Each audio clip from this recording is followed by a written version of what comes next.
आपण घेतले आहे। मी जे जे पंचनामे येतात आहे ते मदत पुनर्वसन मंत्री आणि महसूल मंत्री म्हणून आमच्या कलेक्टरकडून आलेला रिपोर्ट हा तातडीने टेकओव्हर करणे, त्यावर तातडीने GR काढणे आणि तातडीची मदत त्या ठिकाणी पोहोचली पाहिजे। म्हणजे घराचं नुकसान झालं घराची मदत, जनावरांचं नुकसान झालं जनावरांची मदत आणि त्या ठिकाणी शेतकऱ्याच्या जमिनीची खरडून गेलेल्या जमिनीकरता वेगळा निर्णय आणि पिकाची नुकसान भरपाई हे देण्याकरता आमचं सरकार काम करतं आहे। एखाद्या वेळी एखादी योजना जी कमी करू, पण या ठिकाणी शेतकऱ्याची मदत ही सरकार सर्व पद्धतीने, म्हणजे एखादा रस्त्याचं बांधकामाचं काम कमी जास्त होईल, एखादी त्या ठिकाणी दुसऱ्या एखादं काम कमी जास्त करता येईल, पण शेतकरी मात्र हवालदिल झाला आहे।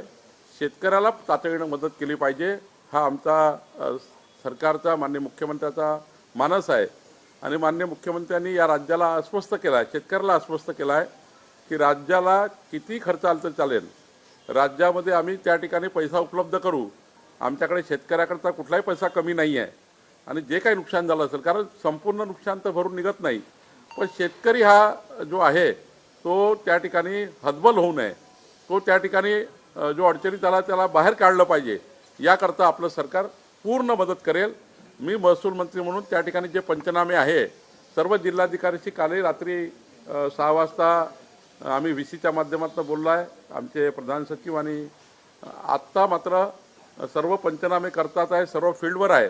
मी रोज याचा आढावा घेऊन निश्चितपणे माननीय मुख्यमंत्री आणि आमचे दोन्ही उपमुख्यमंत्री यांनी जे काही योजना तयार केली आहे मदत देण्याची, त्या योजनेला आम्ही पुढे नेऊ। राज्य सरकार शेतकऱ्यांवरती आहे तर दुसरीकडे तुम्ही महसूल मंत्री म्हणून सर्व विभागांशी वॉर रूममधून समन्वय साधतात, मात्र अनेक शेतकऱ्यांच्या अशा तक्रारी आहेत की स्थानिक पातळीवरती तलाठी असेल किंवा तहसीलदार असेल यांच्याकडून पंचनामे करण्यामध्ये दिरंगाई होते। अशा अधिकाऱ्यांना काय तुम्ही सूचना द्याल किंवा इशारा द्याल? तोच महत्त्वाचा विषय आहे।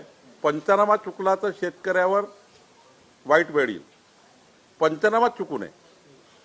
माननीय मुख्यमंत्र्यांनी दौरा केल्यावर, उपमुख्यमंत्र्यांनी दौरा केल्यावर आमचे मंत्रिमंडळाचे सदस्य त्या ठिकाणी त्या जिल्ह्यात गेल्यावर पालकमंत्री म्हणून मुख्य आहे पंचनाम्यातला एकही शेतकरी सुटू नये।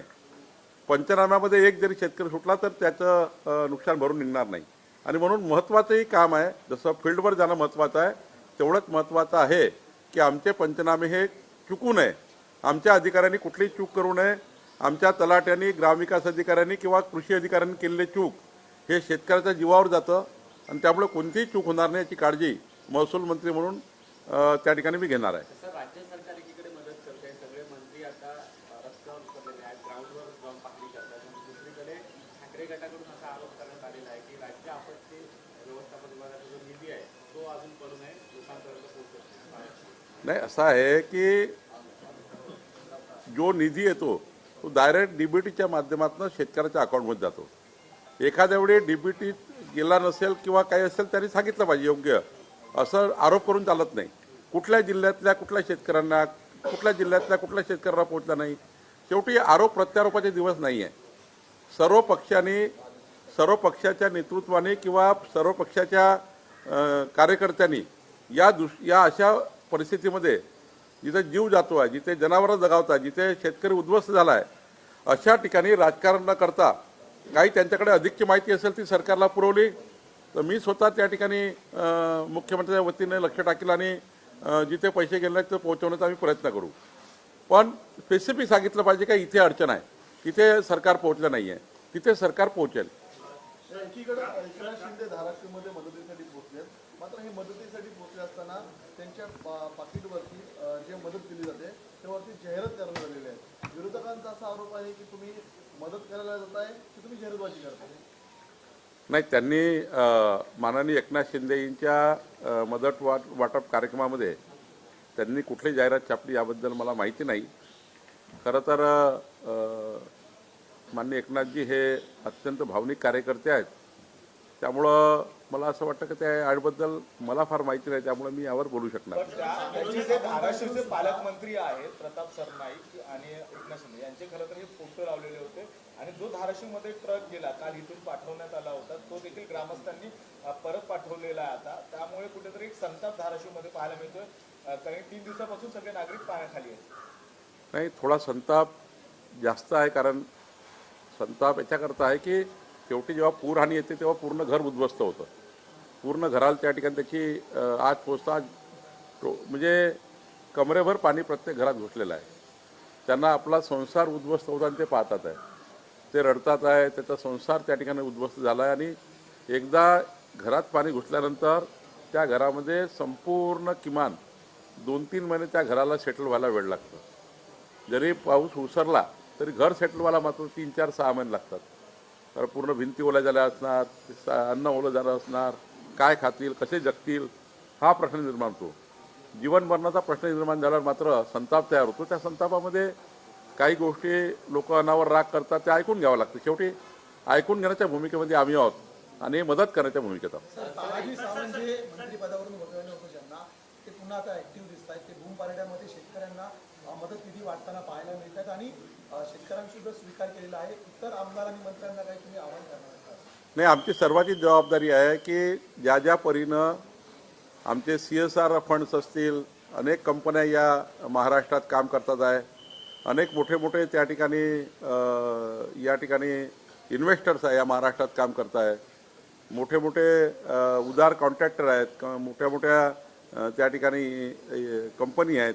या सर्वांनी आपल्या कंपन्यांचा CSR असेल, आपल्या कंपन्याची मदत असेल, ही जास्तीत जास्त ओला या ठिकाणी जो आता पावसामुळे जी परिस्थिती निर्माण झाली आहे त्या भागामध्ये वाटप करावं अशी विनंती राज्यातर्फे माननीय मुख्यमंत्र्यांनी केली आहे. मी करतो की सर्वच पक्षांनी राजकारण बाजूला सारून जे पूरग्रस्त आहेत त्यांच्याकरता आपण सर्व एकत्र यावं.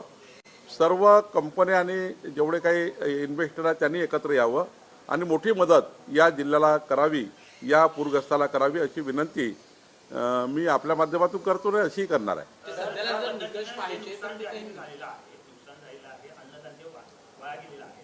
ज्या संस्था असतील त्या प्रत्येकजण अन्नधान्य पोहोचवतो त्यावेळी ब्रँडिंग जे केलं जातं किंवा एक नेमप्लेट जी आहे ती लावली जाते, परंतु विरोधकाकडून आता अशा ज्या गोष्टी तिथं पोहोचत आहेत त्या गोष्टींवरतीच आक्षेप घेतला जातोय. त्यामुळे कुठेतरी विरोधक सुद्धा राजकारण या सगळ्या गोष्टी करतायत का? शिंदेचे ट्रक गेले त्यामुळे त्यावरती आक्षेप संजय राऊत करतात. यापूर्वी सुद्धा अनेक वेळा मदत वाटप करताना विरोधकामधल्या अनेक नेत्यांनी आपले फोटो लावले आहेत. मी त्याचा आता राजकारण करायचा दिवस नाही आहे. कोणी काय फोटो लावून काय काय मदत केली, विरोधी पक्षात असे लोक आहेत. 1 किलो वाटलं 10 किलोची जाहिरात छापली, त्यामुळं त्यात जात नाही. फक्त एवढंच आहे की कुठल्याही परिस्थितीमध्ये जाहिरातबाजी मदतीमध्ये येऊ नये. मदत ही अदृश्य सढळ हाताने करावी, कारण शेवटी आपण काही दाखवण्याकरता करत नाही आहे. आणि त्यामुळं यातनं काही राजकारणातून मतं भेटण्याचा काय हा प्रसंग नाही आहे. हा तर हृदयातून जनतेला मदत करणे हा भावनिक आणि लोकांना आधार देणारा एक काम आहे. त्यामुळं कुठल्याही मदतीला कुठल्याही पद्धतीचा अशा काळात तरी म्हणजे पूर परिस्थितीच्या काळात, दुष्काळाच्या काळामध्ये कुणीही ॲडव्हर्टाइजमेंट करणार नाही, ही तर आपलीच जबाबदारी आहे. पण मला असं वाटतं विरोधकांनी पहिला आपल्या स्वतःला तपासून बघावं आणि नंतर विरोधकांनी आरोप करावे. सर, यालाच बघून एक प्रश्न आहे, ज्यावेळी महाराष्ट्रावर संकट येतं त्यावेळी सगळे पक्ष एकत्र येतात. मग उद्धव ठाकरेंच्या काळात देखील नैसर्गिक आपत्ती आली होती किंवा भाजप विरोधी वातावरण त्यांनी सरकारला काही सूचना सुचवल्या होत्या. मात्र यावेळी महाराष्ट्रावर संकट आलंय, विरोधक एका ठिकाणी टीका करण्यात व्यस्त आहे. विरोधकांना काय सल्ला द्यायचा? नाही, विरोधकांना माझी विनंती आहे की त्यांनी महाराष्ट्राच्या त्यांच्याकडे आलेले निवेदनं, त्यांना काही सूचना येत असतील किंवा त्यांना काही अधिक सांगायचं असेल सरकारला, सरकार हे पूर्ण ऐकण्याच्या मूडमध्ये आहे. सरकार शेतकऱ्यांना मदत करण्याच्या परिस्थितीमध्ये आहे. सरकारची जबाबदारीच आहे शेतकऱ्याला मदत करणे, ती मॅन्डेटरी जबाबदारी आहे. त्यामुळं आम्ही जी मदत करतो आहे त्याच्यामध्ये जर विरोधकाला असं वाटतं की टोमणे मारण्यापेक्षा, टोमणे मारू नका, तुम्ही हे सांगा की हे थोडं हे केलं पाहिजे, खरडून गेलेल्या जमिनीला हे केलं पाहिजे, शेतकऱ्याच्या हे केलं पाहिजे, फळांची नुकसान भरपाई त्या दिली पाहिजे, जनावरांचं काय केलं पाहिजे. काही विधायक सूचना सरकारला, जसं माननीय शरद पवार साहेबांनी म्हटलं होतं की आम्ही मुख्यमंत्र्याला काही सूचना करणार आहोत, तसं उद्धव ठाकरेजींनी कराव्या, अजून राजसाहेब ठाकरेजींनी कराव्या. सर्वांना अधिकार आहे बोलण्याचा आणि आमचं सरकारमधून ऐकण्याचा अधिकार आहे, आमच्या सरकारमधून निर्णय घ्यायचा अधिकार आहे.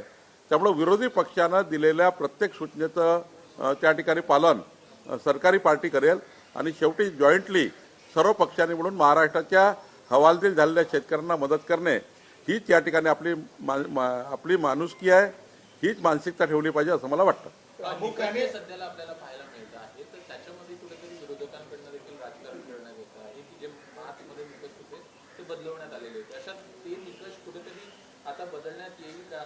जे मदतीचे निकष आहेत त्यामध्ये काही फेरबदल होताना दिसते? काही निर्णय हे माननीय मुख्यमंत्री उपमुख्यमंत्री जे फील्डवर आहे, फील्डची परिस्थिती घेऊन काही निर्णय करण्याचा सरकारचा मानस असतो. माननीय मुख्यमंत्री उपमुख्यमंत्री फील्डवर आल्यानंतर आणि मी सुद्धा आज दिवसभर हे जे काही पंचनामे आहेत त्या पंचनाम्यावर काम करून जी काही नुकसानीची परिस्थिती आहे त्याच्या आधारावर माननीय मुख्यमंत्री आल्यावर आणि उपमुख्यमंत्री दोघेही बसल्यावर काय योग्य निर्णय करतील, येणारे मंत्रिमंडळाची बैठक आहे तेव्हा चर्चा होईलच. प्रामुख्याने एनडीआरएफचे जे निकष आहे त्यामध्ये निवडणुकीच्या अगोदर 40,000 रुपये हेक्टरी 3 हेक्टरला दिले जात होते, ते कुठेतरी आता फक्त 17,000वर आलेले आहेत असा एक आरोप होताना पाहायला मिळतो. त्यामुळे कुठेतरी हे निकष बदलण्यात यावे अशी प्रामुख्याने मागणी आहे ती विरोधकांकडून होती. तेच मी सांगितलं की माननीय मुख्यमंत्री फील्डवर आहे, उपमुख्यमंत्री फील्डवर आहे हे आणि मंत्री महोदय फील्डवर आहे, त्या जिल्ह्याचे पालकमंत्री फील्डवर आहे. हे आल्यानंतर मंगळवारच्या बैठकीमध्ये जे काही चर्चा होईल त्या चर्चेमध्ये माननीय मुख्यमंत्री दोन्ही उपमुख्यमंत्री बसून या ठिकाणी काय योग्य मदत करतात. शेवटी त्याची ग्रॅव्हिटी जी आहे, फील्डवरची ग्रॅव्हिटी आहे, त्या फील्डवरच्या ग्रॅव्हिटीवर निश्चितपणे काही ना काही चांगला निर्णय माननीय मुख्यमंत्री करतील. देखिए कि महाराष्ट्र के जो मराठवाड़ा खासकर पश्चिम महाराष्ट्र में सोलापुर कोल्हापुर इस साइड में और विदर्भा के चंद्रपुर में थोड़ा ये साइड में, तो कम से कम आधा महाराष्ट्र जो है ये फ्लड के अंडर आया हुआ है. 3 दिन से बारिश थम नहीं रही है और अभी तो 2-3 दिन के लिए और येलो अलर्ट दिया हुआ है. तो प्रशासन पूरा अलर्ट मोड पर है. माननीय मुख्यमंत्री जी देवेंद्र फडणवीस जी, हमारे अजित पवार जी, एकनाथ शिंदे जी फील्ड पर है, हमारे उस जिले के पालक मंत्री फील्ड पर है. जहाँ तक मेरी बात है तो मैं यहाँ पर जितना भी नुकसान हुआ उसका जो जॉइंट सर्वे करवाना और हमारे जो लोकल लेवल के ऑफिसर्स है कोई भी गलती ना करे, कोई भी किसान का नाम ना छूटे, कोई भी घर का नाम ना छूटे, जो नुकसान हुआ है उसको सरकार की नज़र में लाए. एक भी व्यक्ति का नुकसान हुआ तो वो भी हम इसमें इंक्लूड करेंगे. तो जो मॉनिटरिंग है, जो पंचनामे हैं, जो फील्ड सर्वे है, ये फील्ड सर्वे के लिए हम काम कर रहे हैं और मुझे विश्वास है कि जिस तरह से माननीय मुख्यमंत्री जी ने कहा है कि फील्ड की परिस्थिति को देखते हुए आने वाले मंत्रिमंडल की बैठक जो होगी उसमें सारे मंत्री हम लोग चर्चा करेंगे और माननीय मुख्यमंत्री और एकनाथ शिंदे जी इसके लिए योग्य निर्णय लेंगे. लेकिन मेरी आपके माध्यम से विनती है, सारे जो इन्वेस्टर है, बिल्डर्स है, कंपनी के बड़े बड़े यहाँ पर उनके आस्था यानी उनका यहाँ जो आने वाले दिनों में हमारे महाराष्ट्र में जो उद्योजक है उनको सारे इंडस्ट्रियलिस्ट है, इनको सारे लोगों को मेरी विनती है कि सभी लोग, सरकार तो करेगी, सरकार करने के लिए तो उसकी जवाबदारी है, हमारी जवाबदारी बनती है, लेकिन सब तरह के लोग इसमें आए और इस किसानों को और हमारे किसान के घर में रहने वाले परिवारों को और मजदूरों को और जिनके इसमें नुकसान बड़ा हुआ है, कई घर ऐसे डूब गए कि 3-3 मीटर 4-4 मीटर पानी कई जगह है, जो घर में 2 महीने 3 महीने जा नहीं सकते, ऐसे भी परिवार है. ऐसे परिवारों को मदद करना ये सबका दायित्व बनता है. आप सब लोग ये सारी आपत्ति में मदद करेंगे ऐसी मैं आपसे अपील करता हूँ. इसी से जुड़ा सवाल है, आप निजी क्षेत्र से मदद की उम्मीद कर रहे हैं, तो किस किस तरह की मदद की ज़रूरत आप समझते हैं? खासकर खेती से जुड़ी हो, आप घर बनवाना हो या फिर कहीं के मवेशी चले गए, तो किस तरीके की मदद की उम्मीद आप रखते हैं? देखिए, जब व्यक्ति मदद की भूमिका में आता है तो मदद कोई भी प्रकार की हो सकती है. सरकार जवाबदारी टाल नहीं रही है, सरकार जवाबदारी पूरी कर रही है, लेकिन बहुत से लोग रहते हैं कि उनको लगता है कि मैंने ऐसे आपत्ति में हेल्प करनी चाहिए. हो सकता है कि वहाँ जाने के बाद किसी का घर टूटा हो, किसी के घर में सारा बह गया हो, कुछ भी नहीं बचा हो, वो 3 महीना 4 महीना बाहर रहता हो, सरकार करेगी, सरकार तो पूरा तरह से काम करेगी, लेकिन बहुत से लोगों की इच्छा होती है कि मैं जाके कुछ मदद करूं, मैं वो गांव को हेल्प करूं, उनके बच्चे को पढ़ाई के लिए हेल्प करूं, उनके परिवारों के लिए हेल्प करूं, किसी का पूरा ही बह के गया है वो परिवार फिर बिठा दूं। ऐसे बहुत से लोग इस देश में और महाराष्ट्र में हैं। महाराष्ट्र में जब जब आपत्ति आई थी देश ने मदद की है, और महाराष्ट्र जनता पे आपत्ति आई तो महाराष्ट्र के बड़े बड़े लोगों ने मदद की है। तो मुझे लगता है कि जो भी उनके ये आपत्ति में जो उनको लगता है कि आवश्यक हमने ये करना चाहिए, ये किसी में बंधन नहीं है, एक अपनी मानवता की भावना है। दूसरा सवाल सर ये है कि अभी उद्धव ठाकरे हो या शरद पवार हो, उनके सारे नेता अभी दौरे पे निकलने वाले हैं। उद्धव ठाकरे कल का दौरा तय हो गया, वो जालना, बीड, धाराशिव सारी जगह पे घूमने वाले हैं। ये करते वक्त खासकर जो ब्लेम गेम शुरू होता है, क्या उसे टाला जाना चाहिए? देखिए, ये राजनीति का अखाड़ा नहीं है। कोई भी अकाल जो आता है या कोई भी परिस्थिति जो निर्माण होती है, नैसर्गिक परिस्थिति है, किसी सरकार ने तैयार नहीं की। तो ऐसे में इस देश का संस्कार और संस्कृति ऐसी रही है महाराष्ट्र की कि जब जब सरकार हमारी नहीं थी, कांग्रेस पार्टी की सरकार थी, वो समय हम सरकार के साथ कूद पड़े थे। सरकार के ऊपर टीका करके ये समय आपको पॉलिटिक्स करने का नहीं है। ये समय है जैसा हमारे मंत्रिमंडल के सारे लोग गए वैसे वो भी जाए, वो भी कुछ सूचनाएं करे, विधायक सूचना करे। विधायक सूचना में जो अच्छा होगा किसानों का होगा। अपोजिशन का काम है सरकार को अच्छी सलाह देना, सरकार का काम है विधायक अपोजिशन की सलाह सुनना।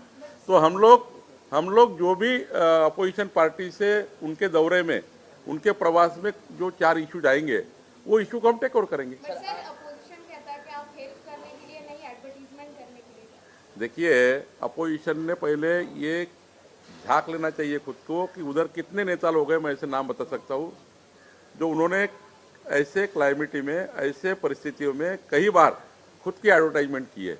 ये एडवर्टाइजमेंट नहीं करना चाहिए, इसमें हम समर्थन नहीं करते हैं। मैं कुछ वहाँ मदद करूँ, एडवर्टाइजमेंट करके करूँ, ऐसा नहीं कर सकते। लेकिन अगर बात ही कहे तो फिर राजनीति की बात आई तो राजनीति में 1000 उदाहरण दे सकते हैं कि आप लोगों ने क्या किया है। लेकिन ये आज वो दिन नहीं है। आज हमारे मुख्यमंत्री जी, हमारे सारे मंत्री लोग हमारे फील्ड पर है। आज है किसानों को मदद मिले, किसानों का जीवन बचाए, उनकी जिंदगी बचाने का दिन है। तो मुझे लगता है कि ऐसी राजनीति में हम नहीं जाना चाहते। महसूल आपके पास है, इसलिए अगर प्राथमिक तौर पर अगर पूछो तो कितने लाख हेक्टेयर का नुकसान हुआ है? अभी आप असेसमेंट क्या क्या कर पाए, खासकर नुकसान की बात करें तो कितनी टीमें डिप्लॉयड हैं एनडीआरएफ की, कहाँ पर? सारे जिलों की वहाँ की टीमें जाती है, और जैसी जैसी जरूरत गिरती है वैसी कम ज़्यादा टीमें यहाँ से निकालो, वहाँ से डालो, वो जिले डालो, वो जिले। धाराशिव के पास सोलापुर है, यहाँ से निकाल के वहाँ डालना पड़ता है, वहाँ से निकाल के वहाँ डालना पड़ता है। तो उसका पूरी तरह से मैनेजमेंट हुआ है, सभी की जान बचाई जा रही है। कोई भी जान माल, असेसमेंट अगर बताएं कितने लाख हेक्टेयर? मुझे लगता है कि आज का अभी मैं थोड़ी देर में फाइनल आंकड़ा लूँगा, लेकिन आज कुछ बोलना ये मेरे लिए अच्छा नहीं होगा, क्योंकि आज पानी भरा हुआ।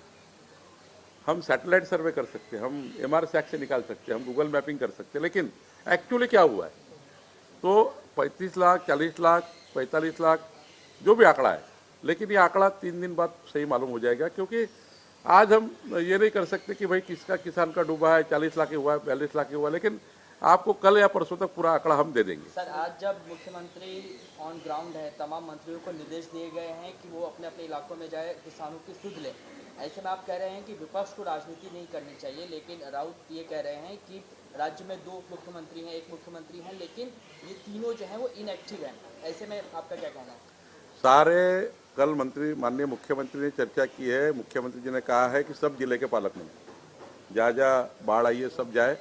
मुझे भी बताया गया कि आप पूरी तरह से जो पंचनामे हैं, पूरा सरकारी 40 मंत्री वहाँ चले गए और वो सारा प्रशासन उनके पीछे ही दौड़ रहा है। ऐसा नहीं चाहिए। मुख्यमंत्री जी, उप मुख्यमंत्री, सारे जिले के पालक मंत्री जहाँ परिस्थिति निर्माण हुई है वहाँ है। बाकी कृषि मंत्री का काम करेंगे, ग्राम विकास मंत्री का काम करेंगे। मेरी सबसे बड़ी जवाबदारी है रेवेन्यू मिनिस्टर करके हमारे कलेक्ट्रेट अगर बराबर पंचनामा यानी सर्वे कर रहे हैं नहीं कर रहे। आखिरी जो सर्वे होता है वो हमारा जो तलाठी होता है, जो रेवेन्यू का सबसे छोटा ऑफिसर होता है, उसके बाद तहसीलदार होते हैं। ये सारे लोगों ने एक भी व्यक्ति को नहीं छूटना चाहिए पंचनामा में। एक व्यक्ति भी छूटा तो बड़ी आपत्ति आएगी।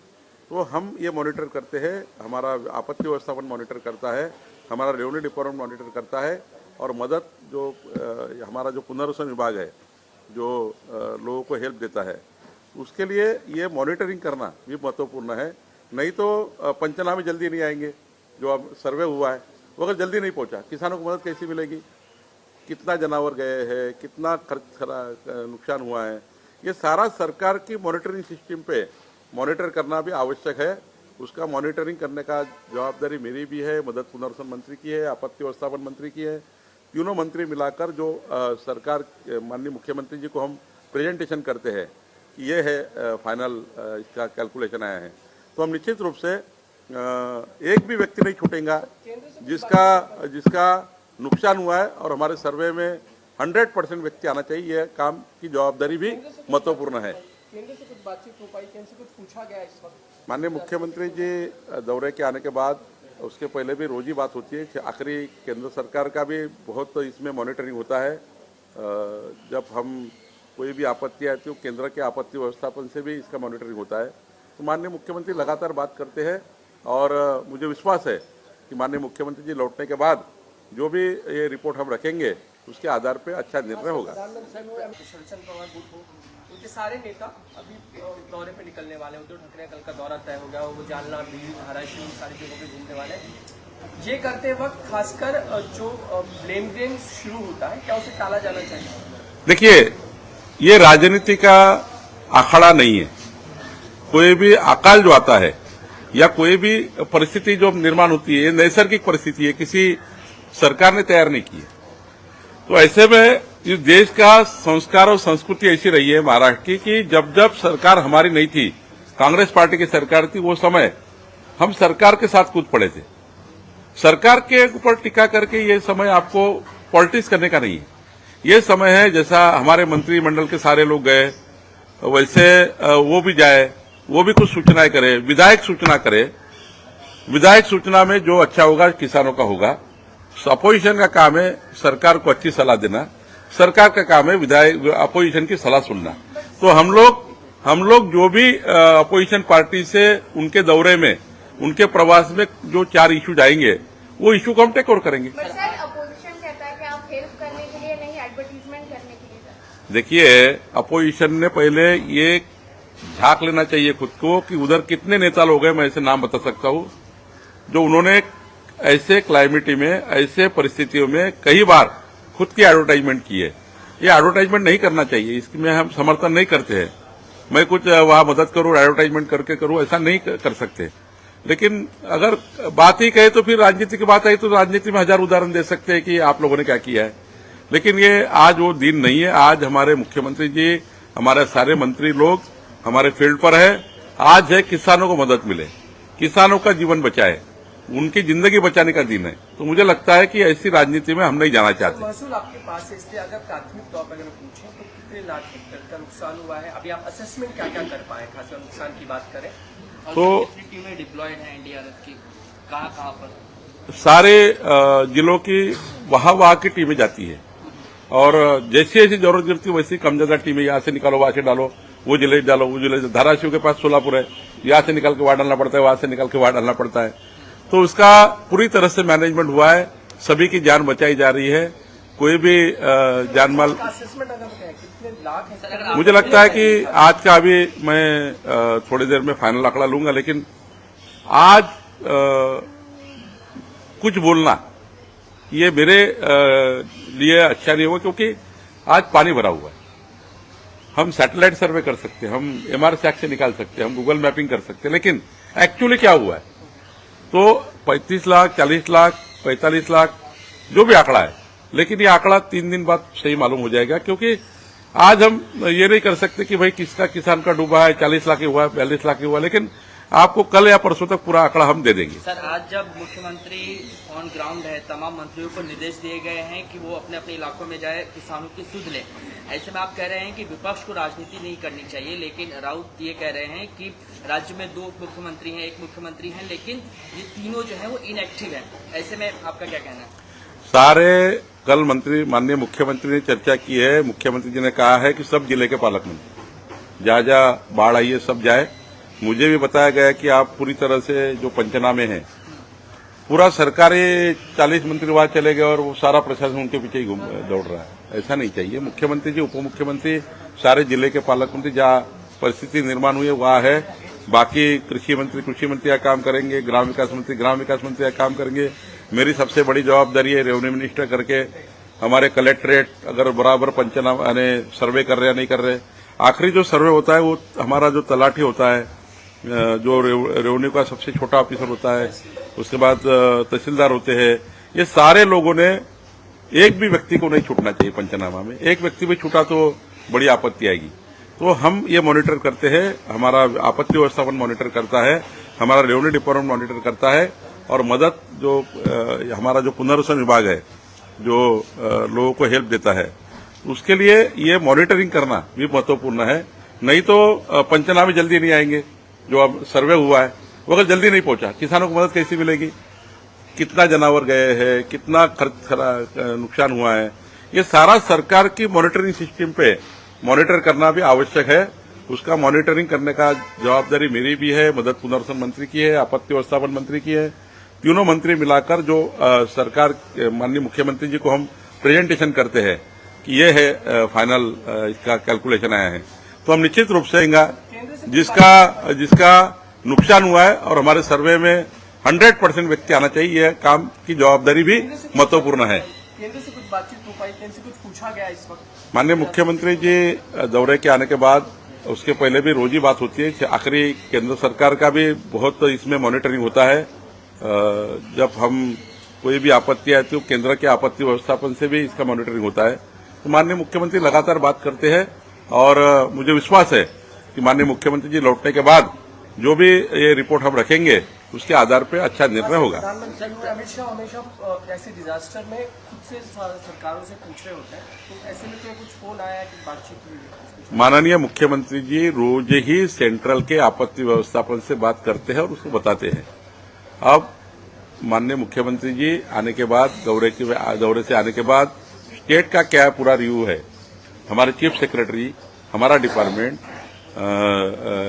हमारा जो आपत्ति व्यवस्थापन डिपार्टमेंट है, सारे मिलके जो रिपोर्ट आएगा उसके ऊपर